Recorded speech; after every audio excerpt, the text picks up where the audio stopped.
Hello friends, welcome to my channel the psychiatrist. दोस्तों, मैं आज आपके बीच एक ऐसी बीमारी के बारे में बताने आया हूँ और जिससे कि काफ़ी स्टूडेंट्स, काफ़ी पुरुष, काफ़ी एथलीट्स परेशान हैं। और इस बीमारी का नाम है धात की बीमारी, यानी कि सफ़ेद पानी की बीमारी। दोस्तों, वैसे तो हमारे कल्चर में बहुत सारी बीमारियाँ हैं, लेकिन जो धात की बीमारी है वो सबसे ज़्यादा कॉमन है। और धात की बीमारी जो है कल्चरल बॉर्न सिंड्रोम है, मतलब कि जो इंडियन कल्चर में काफ़ी लोगों में जो बीमारी काफ़ी प्रोमिनेंट होती है, या लोगों की विचारों से, धारणाओं से जो बीमारी उत्पन्न होती है, उसे हम कल्चरल बॉर्न सिंड्रोम कहते हैं। दोस्तों, मेरी ओपीडी में काफ़ी पुरुष आते हैं, या काफ़ी स्टूडेंट्स आते हैं, या एथलीट्स आते हैं, और वो कंप्लेन करते हैं कि डॉक्टर साहब, हमें धात की प्रॉब्लम होती है।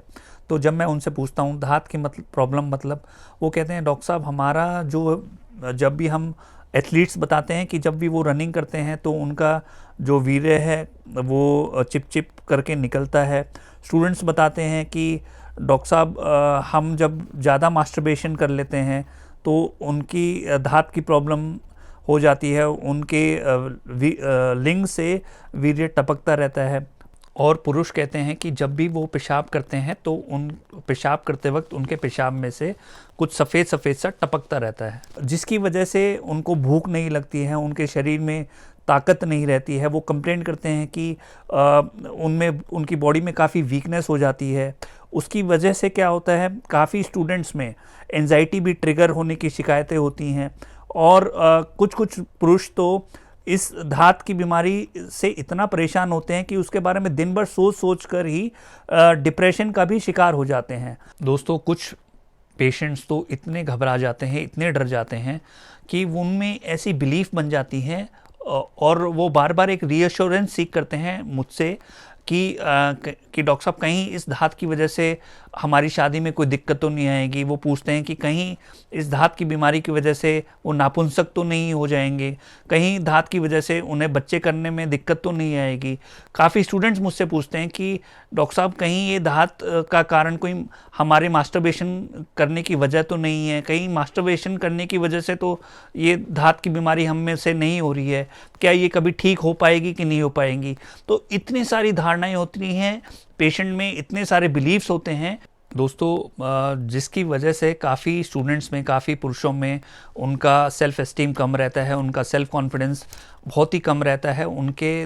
मन में बहुत सारी धारणाएं होते हैं, मिसकंसेप्शंस होते हैं, जो कि उन्होंने आसपास से सुने होते हैं, या किसी अखबार में पढ़े होते हैं, या नीम हकीम के पास इलाज लेके देखा होता है। और दोस्तों, मैं आपको बताने चाहता हूँ कि और ये ज़्यादातर मैरिज से पहले जिनकी पुरुषों की शादी होने वाली होती है उनमें ज़्यादा कॉमन रहता है। दोस्तों, कुछ पुरुष तो डॉक्टर के पास चले जाते हैं और सही सलाह और सही इलाज से ठीक हो जाते हैं, लेकिन बहुत सारे पुरुष ऐसे हैं जो कि डॉक्टर के पास नहीं पहुंच पाते हैं, सही इलाज नहीं ले पाते हैं, या सही सलाह नहीं ले पाते हैं, जिसकी वजह से उनकी शादी होने के बाद जब वो अपनी शादी में 100% नहीं दे पाते हैं, या उनका कॉन्फिडेंस जो है पूरा 100% नहीं होता है, तो वो प्रीमेच्योर इजैकुलेशन जैसी बीमारी से पीड़ित हो जाते हैं। प्रीमेच्योर इजैकुलेशन, जिसे हम हिंदी में शीघ्र पतन की बीमारी भी कहते हैं, या परफॉर्मेंस एंजाइटी नामक बीमारी, या एंजाइटी के सिम्टम्स से पीड़ित हो जाते हैं। तो दोस्तों, बहुत सारे पुरुषों का ये मानना है कि उनके, जब वो पेशाब करते हैं, उनके पेशाब से वीर्य निकलता है या सफ़ेद पानी निकलता है। तो दोस्तों, सवाल नंबर 1, आप सब भी जानने के लिए इच्छुक होंगे कि ये धात या सफ़ेद पानी की बीमारी होती कैसे है। दोस्तों, ये हमारे अंडकोश होते हैं जहाँ से हमारा वीर्य बनता है, और एक हमारा यूरिनरी ब्लैडर होता है जहाँ पे हमारा पेशाब स्टोर होता है। और दोनों, हमारा पेशाब और हमारा वीर्य, वो लिंग के रास्ते से निकलता है। तो दोस्तों, हमारे पेनिस को गीला रखने के लिए पेनिस के अंदर या हमारे लिंग के अंदर कुछ ग्लैंड्स होते हैं, जैसे कि हमारे मुंह के अंदर कुछ ग्लैंड्स होते हैं, हमारे शरीर में कुछ ग्लैंड्स होते हैं, जिसकी वजह से मुंह में हमारा थूक बनता है, या हमारे शरीर से पसीना निकलता है, सिक्रीट होता है। तो वैसे ही हमारे जो पेनिस से है कुछ सिक्रेशन सिक्रीट होते हैं जिसको जो कि सफ़ेद रंग का होता है। तो जब भी हम पेशाब करते हैं तो वो सफ़ेद रंग की सिक्रीशन जो कि हमारा ग्लैंड बनाता है पेनिस में, वो पेशाब के साथ बाहर आती है, और जिसको देख के काफ़ी लोग डर जाते हैं और वो ये सोचते हैं अरे यार ये हमारे अंडकोश से हमारा वीर्य तो नहीं बाहर आ गया, क्या हम बच्चे कर पाएंगे, हमारा वीर्य कम हो गया तो क्या होगा, क्या हम शादी में कोई दिक्कत तो नहीं आएगी, क्या हम अपनी पत्नी को खुश रख पाएंगे अगर हमारे वीर्य कम हो गया हमारे अंडकोश से बनना। तो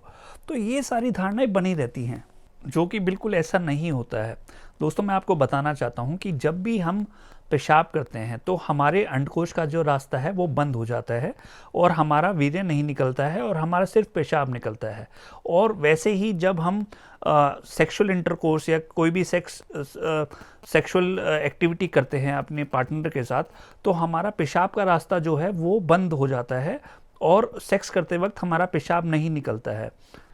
तो ऐसा कभी भी नहीं हो सकता कि आपके पेशाब में आपका वीर्य आ जाए या आपका वीर्य निकल जाए। अगर आप ऐसा सोचते हैं तो आप को ये समझना होगा कि वो आपके ग्लैंड से एक सिक्रीशन होती है सफ़ेद रंग की, जिसे आप सफ़ेद पानी कहते हैं या समझते हैं, जिसे आप वीर्य समझ लेते हैं, हालांकि वो वीर्य नहीं होता है। दोस्तों इस वीडियो के थ्रू मैं अपील करना चाहूँगा कि अगर आपको धात के बारे में सही जानकारी चाहिए या एक सही सलाह चाहिए तो आप एक प्रोफेशनल डॉक्टर को दिखाइए, एक साइकेट्रिस्ट को दिखाइए, नीम हकीम के चक्करों में ना पड़िए और अपने दोस्तों से सुनी बातों की वजह से या कहीं कोई मैगज़ीन पढ़ के धात को एक बहुत बड़ी बीमारी ना बनाइए। सही टाइम पे धात के लिए आप एक सही सलाह एक साइकेट्रिस्ट से, एक मनोरोग विशेषज्ञ से लीजिए। और मैं आप लोगों को ये भी अपील करना चाहता हूँ कि अगर आपका कोई यारा प्यारा या कोई पड़ोसी ऐसी सेक्सुअल प्रॉब्लम से पीड़ित है या सेक्सुअल प्रॉब्लम से परेशान है या उसको कोई राय लेनी है सेक्सुअल प्रॉब्लम्स के बारे में या सेक्स के बारे में कुछ नॉलेज चाहिए या मास्टरबेशन को लेके कोई नॉलेज चाहिए या नाइटफॉल के प्रति कोई सलाह चाहिए, तो आप उनको एक साइकेट्रिस्ट को, एक मनोरोग विशेषज्ञ को दिखवाइए या उनको रेफ़र करिए। अगर आपको मेरी ये वीडियो पसंद आई तो आप मुझे ज़रूर कमेंट करके बताइए कि आपको मेरी ये वीडियो कैसी लगी, और आप मुझे YouTube, Facebook, Instagram और Twitter पे भी कमेंट कर सकते हैं। आप मुझसे जुड़ सकते हैं। जानिए अपने मानसिक स्वास्थ्य का हाल विद डॉक्टर अंकित राज।